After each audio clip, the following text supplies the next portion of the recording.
فله أن يوتر إذا فاته الوتر، قام وقد طلع الفجر، طلع الفجر الثاني وهو لم يوتر، فإنه يوتر بين الأذان والإقامة.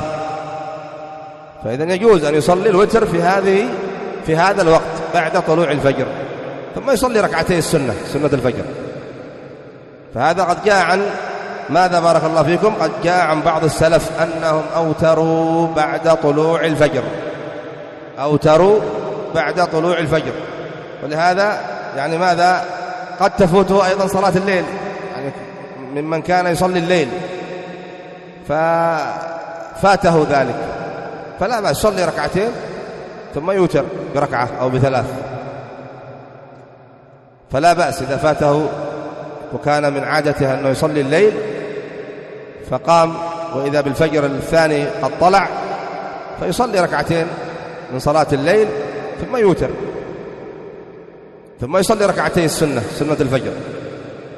فهذا هو الصحيح، كما قال شيخ الإسلام ابن تيمية رحمه الله تعالى أن هذا هو الصحيح، أنه لا بأس أن يصلي الوتر، لا بأس أن يصلي يعني ماذا غير ركعتي الفجر، لكن لا يتخذ ذلك إيش؟